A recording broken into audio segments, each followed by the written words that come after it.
Using a vehicle such like a bike to travel across the map is a challenge format that many has adopted. And after watching some myself, I also asked the question, can I bike across the map of GTA 5 as a traffic magnet? But that's too easy, so let's make it harder by adding permanent vehicle rain and more traffic.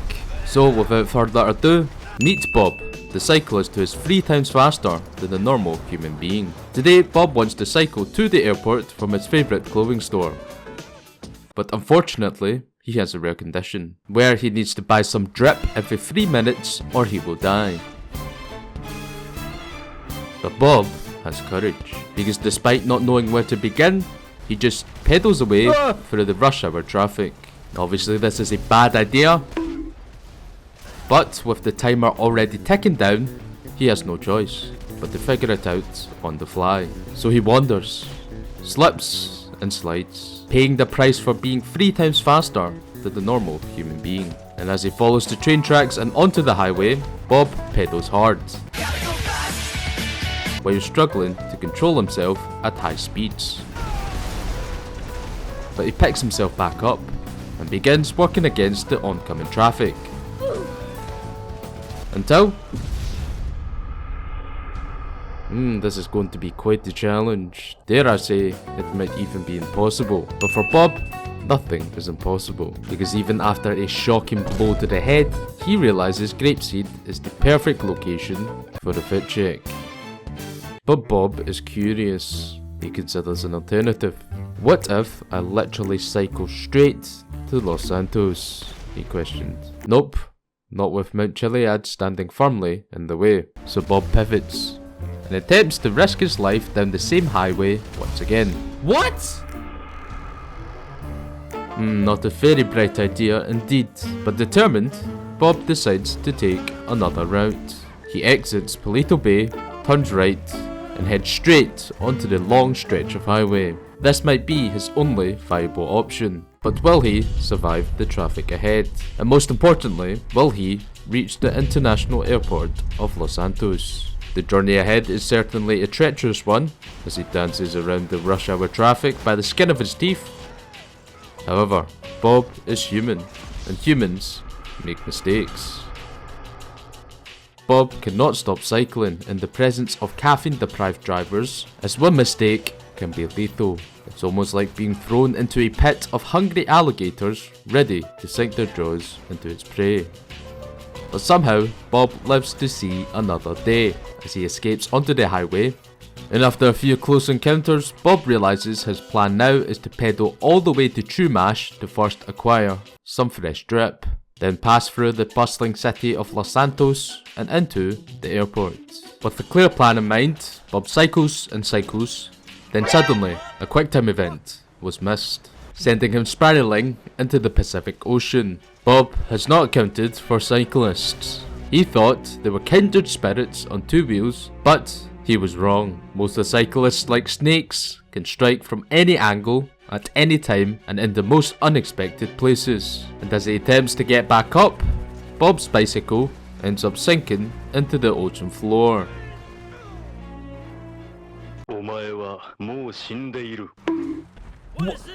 It's the same exact guy! Why does the world hate Bob? Bob means no harm, he's just a chill guy. He might cause some drivers to swerve because of his speed, but this is something Bob cannot control. He's just trying to buy some drip and fulfill his dream of reaching the airport. Yet Bob's fate is tainted by the devil, because upon arriving into the city, the traffic is in fact even worse. So much so that he has to be aware of his surroundings while scrounging for his bike. But luckily, he escapes the sticky situation. With his heart pounding out of his chest, Bob makes an exit off the highway to eventually heading past Sandcastle Way. He makes a left turn into San Andreas Avenue for the nearest clothing store, and lo and behold, another incident. Bob tragically tries to recover his bike, but this time he falls short. I guess wearing a fresh fit on top of being a cyclist will attract the unwanted attention, especially within the city. Exhibit A. Oh my god. point proven. At this moment of time, Bob decides to continue burning them thighs, and before he knows it, the incident was actually a blessing in disguise. Here he can momentarily take a breather before plunging back into the chaos once again. And as he grips firmly onto the handlebars whilst following the road, Bob makes a left towards Vespucci Canals, where he is met with a car and a plane. He then frantically swerves and tumbles into a bush. After a brief moment of blacking out, he escapes the situation. The best strategy now is to ignore the second fit check and just make a beeline for the airport. But the question is, will Bob make it there? It can be said that the motivation is most definitely not high. However, Bob is disciplined. He keeps going, despite the face of death. As everything is crumbling down around him, he still manages to reach Chumash and obtain another fit check. But on his way to the city, Bob realizes something is wrong. "Where is my helmet?" he yells. As the echoes radiates throughout the city of Los Santos, Bob kisses the back of a real bumper. Then, is struck with an epiphany. Maybe the traffic isn't against me after all. Maybe, just maybe, they're just looking out for me. Bob has lost the plot. Such kindness! As he cycles away gleefully, and with the encounter of another kind Samaritan, Bob falls to his knees. Then, the shock to the head causes Bob to return to his senses. Thus he retaliates by beating the living brakes out of the random soul. Bob's shirt is now stained with blood, therefore he is due another fit check. And with the next clothing store just around the corner, you best believe that's the one that Bob is going to. However, karma is a bitch. In addition to the time ticking down, it is now a must for another fit check. Otherwise, Bob will die. But unfortunately, he dies early, and it does not end there. No! What the fuck?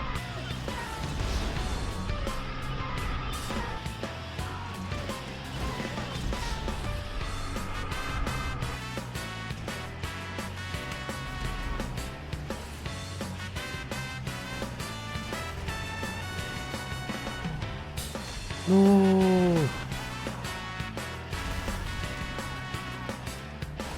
Oh my god. See it. And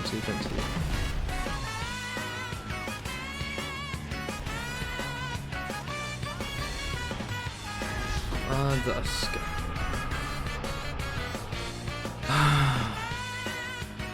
Through the repetition of fit checks, Bob learns a valuable lesson, and that is to not force his way through the horrific traffic. It's an uphill battle. Be more like water, shapeless, and adapt to the situation presented at hand. But most importantly, to never give up. But it's certainly hard not to, as Bob sprints over to recover his bike from the congested traffic. He then cycles fast, while staying vigilant of his surroundings, because within the city, no one can be trusted behind the wheel, especially the truck drivers.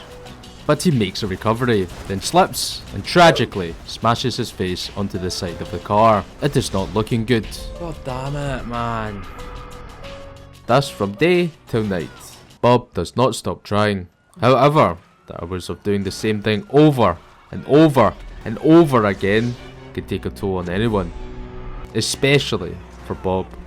This man has endured a great deal of pain to chase his dreams, but everyone has a breaking point, even for Bob.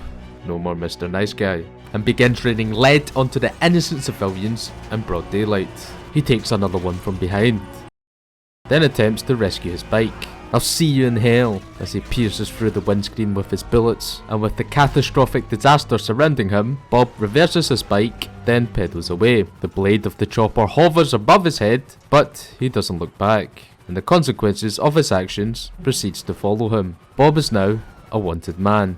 Through the winding highway, he ponders, "What did I just do?" as he's hit with the nightmare of his mistakes. And as he approaches the gate of the airport, Bob realizes he has accomplished his dream.